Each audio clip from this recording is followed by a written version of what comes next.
আজকে আমার কথার প্রমাণটুকু আমাকে বলেছেন গীতা জয়ন্তী এবং মোক্ষ একাদশী ব্যাপারে আমাকে টপিক দিয়েছেন যে বলার জন্য। ঠিক আছে, এটা শুরু করার আগে আপনাদের সবাইকে একবার হাত উঠিয়ে একবার ভালোভাবে বলতে চাই, হরে কৃষ্ণ কৃষ্ণ কৃষ্ণ হরে হরে, হরে রাম রাম রাম হরে হরে। গীতা দিবস, গীতা জয়ন্তী, গীতা দিবস, গীতা জয়ন্তী, মোক্ষ একাদশী, মুক্তি প্রদান করি একাদশী, এইসব কোন দিনে এসেছে? আসছে 11 তারিখে। গীতা দানের মহত্ব বলবো, মনোবিলাস পূর্ণ হয়, ভগবানের সাথে বাস করবেন, মাতা পিতাকে নরক থেকে স্বর্গে কেমন ভাবে আপনার দ্বারা এই কলিযুগে থেকে মাতা পিতা যদি আপনার নরকগমিত হয়ে যায়, তাকে স্বর্গগমিত আপনারা কেমন করবেন সেটার ব্যাপারেও বিস্তারিত আমি বলবো আপনাদেরকে। গীতা দানের মহত্ব বলবো এবং গীতা দানের ফল কি হয় সেটার ব্যাপারে বলবো। এখন গীতা জয়ন্তী 11/12/2024 বুধবার গীতা জয়ন্তী। ওই দিনে কুরুক্ষেত্রতে লড়াই হয়েছিল। লড়াইয়ে শ্রীকৃষ্ণ অর্জুনকে উপদেশ দিয়েছিলেন। কেন উপদেশ দিয়েছিলেন আপনারা অবশ্যই জানেন, তাও বলে দিচ্ছি।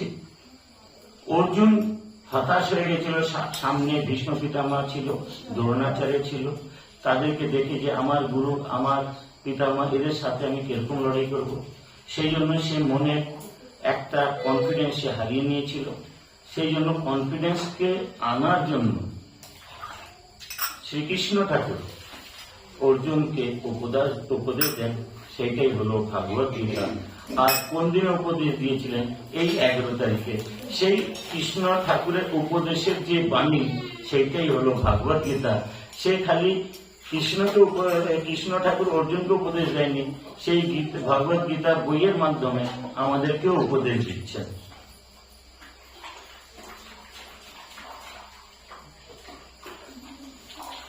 ভাগবত গীতা বলা হয় ওই দিনেই, যেদিনকে ভাগবত গীতা দিবস হয় সেদিনকেই বলা হয় মোক্ষদা একাদশী, মুক্তি প্রদান করি একাদশী বলা হয়। মোক্ষদা একাদশী মানে আপনি মোক্ষ প্রাপ্ত করলেন, মোক্ষ মানে মুক্তি প্রাপ্ত করলেন, কোন জিনিসের মুক্তি প্রাপ্ত করার জন্য মোক্ষদা একাদশী করা হয়।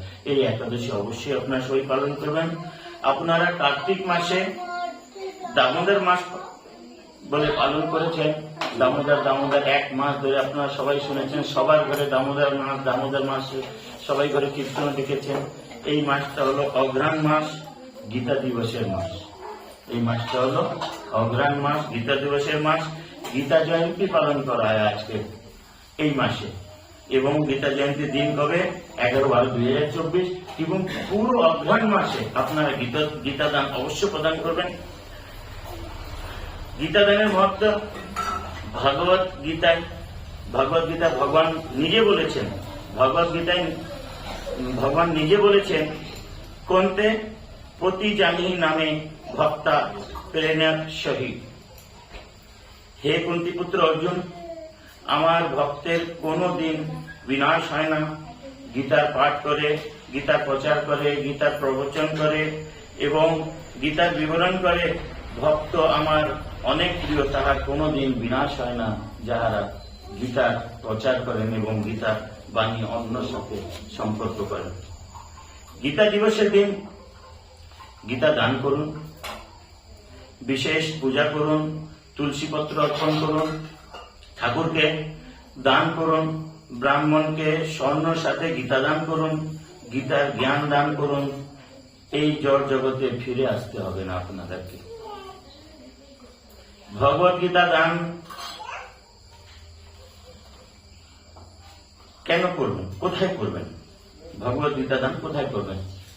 আপনি যেখানে পারেন আপনার বন্ধু বান্ধবকে দেন, আপনার আত্মীয় স্বজনকে দেন, স্কুলে দেন, জেলে দেন, আপনার বৃদ্ধাশ্রমে দেন, শ্রমিককে দেন, আপনার যাকে ভালো বুঝুন তাকে দেন। কিন্তু একটা জিনিস মনে রাখবেন, দানের সময় ধ্যান রাখবেন যে গীতার মহত্ব জানে, যে গীতার মহত্ব জানে তাকেই গীতার দান দেবে, এছাড়া অন্যকে গীতার দান দেবে না।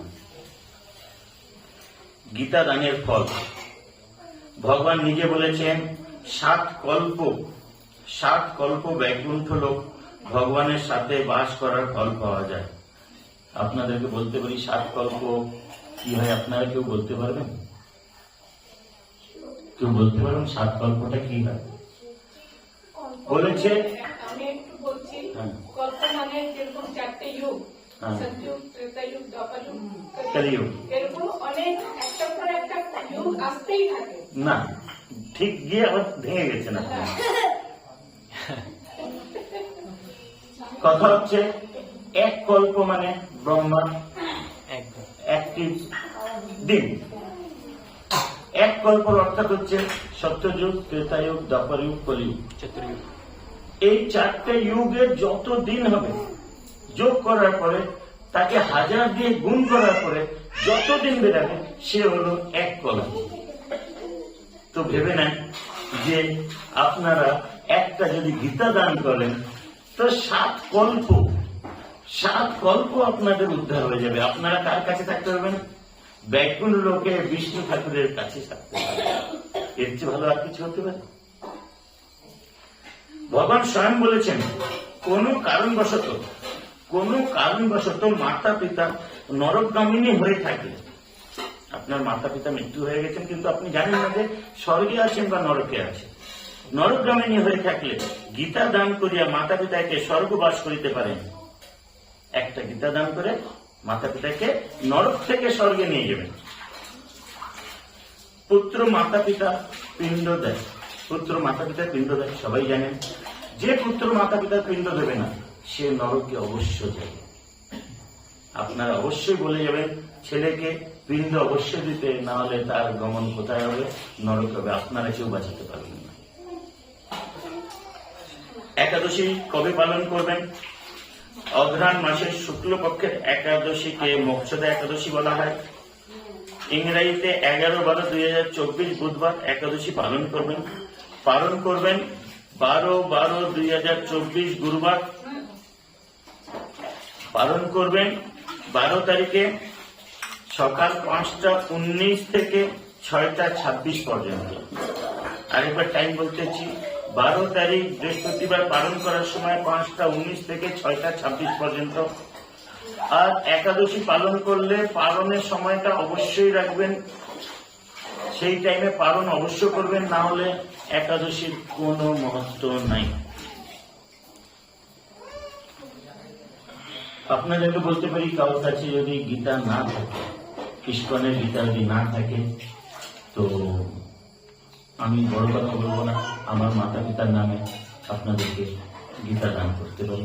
আপনারা অবশ্যই প্রভুর কাছ থেকে নিয়ে নিতে পারেন আমার নামে। ছোট্ট একটা প্রসঙ্গ বলতেছি।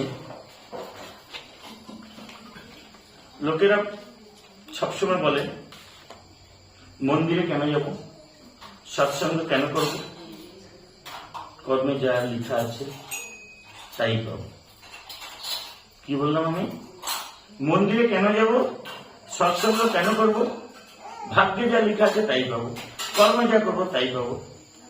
এক জায়গায় সৎসঙ্গ হচ্ছিল, সন্ত সে তার বারবার মুখে বলতেছে যা কর্ম করবে তার ফল পাবে, তুমি যা কর্ম করবে তার ফল পাবে, ভালো করলে ভালো পাবে, খারাপ করলে খারাপ পাবে। সবসময় সে একটা কথাই বারবার বলে যাচ্ছিল।